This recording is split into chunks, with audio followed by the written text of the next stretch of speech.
Nesse vídeo eu vou tratar com vocês a respeito de Neoenergia, que seria uma das poucas ações do setor elétrico brasileiro que ainda negocia com múltiplos atrativos. Preço-lucro abaixo de 6,7, PVP abaixo de 1, mesmo após uma valorização de 60% nos últimos 12 meses. Será que seria uma oportunidade? Por que essa ação é tão descontada em relação aos seus pares? É o que vamos tratar nesse vídeo. Primeiro ponto, olhando aqui os indicadores da companhia, da Neoenergia, que atua nas mais diversas vertentes, só que o foco é distribuição de energia elétrica, você acaba percebendo bons números. Números tão bons que até mesmo a dívida, que seria elevada, conforme diz o mercado, é uma dívida que hoje está no mesmo patamar da Equatorial, que está com uma dívida muito próxima e seria uma par setorial que negocia 20 vezes lucro. A margem líquida da companhia é 10%, Equatorial apenas 5%, o ROI da companhia 14%, mas o que mais importa é o ROIC, porque a empresa tem muita dívida, 12%. Nesse caso, o ROIC da Equatorial, 10%.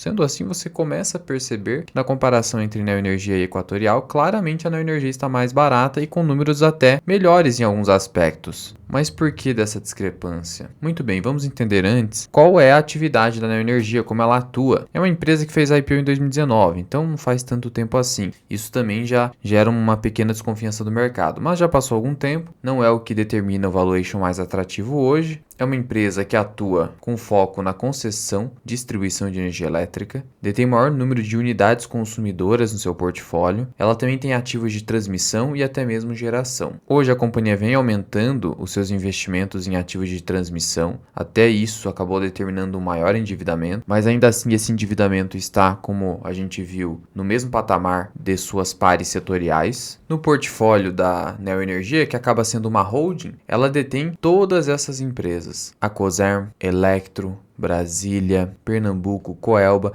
que são empresas que inclusive pagam mais dividendos que a Neoenergia. A Neoenergia tem um payout médio abaixo de 25%, só nos últimos anos que começou a pagar um pouco acima, principalmente em 2023. Então você percebe que com Neoenergia você vai ganhar entre 20% a 30% de payout. Enquanto isso, a sua controlada Coserm detém um payout de quase 80%. Então veja que o foco não é dividendo, e isso ao menos para a holding. E por conta de deter esses diversos ativos, ela tem um desconto de holding que é bastante significativo, gira em torno de 30%, às vezes até 40%, o que reforça o valuation atrativo da empresa. Em termos de composição acionária, como que funciona? Ela é controlada pelo grupo espanhol Iberdrola, que detém 53% de participação na empresa. A Neoenergia está no novo mercado, apenas ações ordinárias, então 100% de tag along.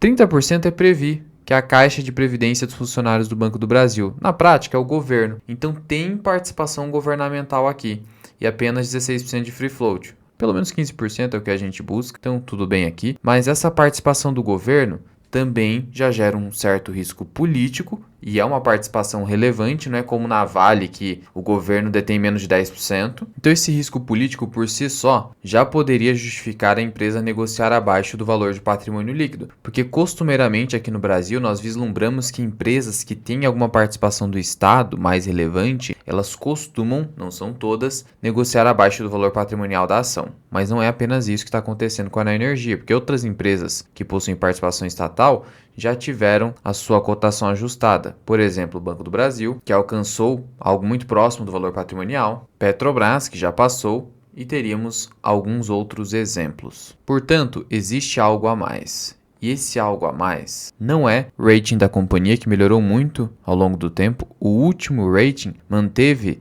AAA pela S&P, aqui em escala nacional. Então, ela consegue emitir dívidas sem ter que pagar taxas tão altas, porque veja, o rating é importantíssimo para o quanto a empresa vai ter de custo de capital de terceiro. Porque se o rating é alto, ela não precisa pagar juros tão elevados para captar dinheiro via debêntures. Então, o rating elevado também ajuda a empresa a manter um nível de alavancagem financeira mais adequado. Outro problema é que a Neoenergia, ao final de 2021, gerou um escândalo. Ela publicou um comunicado de partes relacionadas, nem é comunicado ao mercado ou fato relevante, informando que pagaria royalties da ordem de 0,9% da receita líquida da empresa. Royalties para quem? Para o seu controlador, o Iberdrola. Ou seja, você vai pagar royalties da marca Iberdrola. A Neo Energia precisaria fazer isso, e a sacanagem é que isso aconteceu ao final de 2021, gerando um custo adicional de milhões de reais para a Neo Energia, sendo que a Neo Energia nem usa a marca Iberdrola de forma pública. Muitos nem sabem da existência desse grupo espanhol. E aí eles vêm e justificam com supostos benefícios no relacionamento com stakeholders, sendo que a gente nunca viu isso acontecendo e a Neo Energia nem melhorou o seu valor de mercado por conta disso. Então foi um papinho, essa que é a verdade, para gerar mais remuneração para o controlador. Então você já começa a ter dúvida quanto à qualidade da governança. Qual seria o comprometimento com os minoritários? Que majoritário está se beneficiando, né? Até recebendo royalty. Agora, e o minoritário? Ainda mais porque a empresa, como eu mostrei para vocês, detém baixos dividendos. As suas controladas não, mas a holding sim. Então, se você tem baixo dividendo e você detém um controlador que parece estar pouco se importando com os minoritários, você tem uma situação de risco mais elevado, que precisa ser replicado no valor de mercado da empresa. É o que a gente chama de prêmio de risco. Precisa ter um prêmio pelo risco mais elevado. E isso seria um dos motivos que faz a ação negociar a um múltiplo mais baixo. Outro motivo é que, como dito em relatório do Banco Citi, o Iberdrola deveria fechar o capital da Neo Energia, ou seja, tirar a ação da bolsa, tirar a empresa da Bolsa de Valores brasileira. Vimos recentemente que a Cielo sairá da bolsa. Há uma especulação cada vez mais fundamentada em relação a esse Brasil. Tivemos fechamento de capital recente da Energias do Brasil. Poderia acontecer com a Neo Energia. E o Citi reconhece que a ação é barata. Todos reconhecem praticamente, mas não à toa. Mas que tem esse risco de fechamento de capital. E que até deveria acontecer na visão do Citi. Só que o Citi poderia estar esperando isso acontecer para gerar um valuation ainda mais baixo no papel. Que daí quando você for ditar o preço para fechamento de capital, você consegue pagar um valor menor. Então, por exemplo, se a Neo Energia cair ou não subir, para fechar capital, Iberdrola simplesmente deveria oferecer um valor relativo ao patrimônio líquido da empresa. Então, seria algo em torno aqui, basta você pegar o VPA, que é o valor patrimonial da ação, de R$ 24,00, R$ 24,50.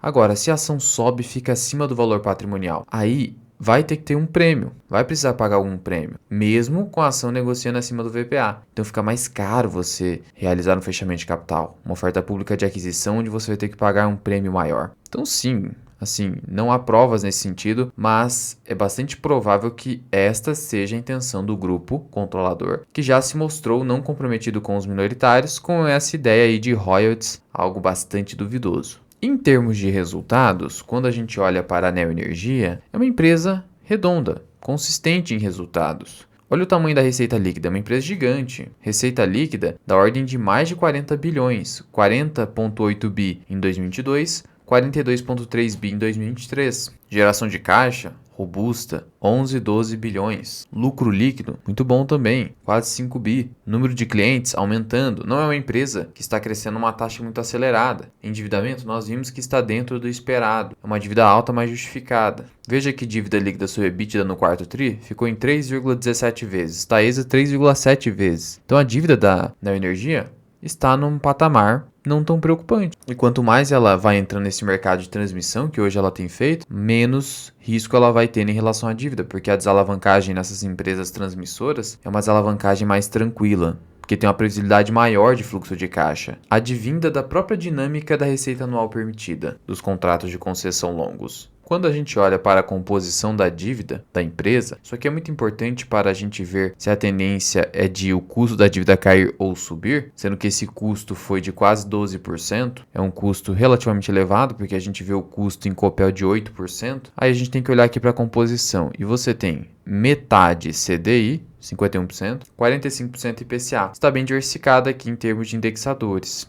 Isso é bom ou ruim? É até bom, porque em qualquer cenário ela vai acompanhar ou a inflação ou o juro. Então é uma composição adequada. O custo é mais elevado porque ela não conseguiu uma dívida tão barata quanto a Copel, como eu disse para vocês. Veja que desde o IPO o lucro líquido saltou, saiu de 2019 de 2,2 bi para 4,4 atuais. Dobrou o lucro líquido no período. É uma empresa que vem crescendo a uma taxa adequada. As margens pouco se alteram, margens adequadas, as suas controladas indo muito bem, número de clientes nas redes de distribuição crescendo, e ela já detém o maior número de unidades consumidoras. Por isso, o que eu posso dizer para vocês sobre Neo Energia é que, como empresa, em termos de resultados, faz todo sentido, estaria muito barata, seria sim uma oportunidade. Mas aí você precisa analisar os riscos de fechamento de capital, que hoje não seria um risco tão alto, porque teria que pagar pelo menos o valor patrimonial da ação. Então, comprando abaixo do valor patrimonial, você tem essa garantia. E tem esses royalties, mas os royalties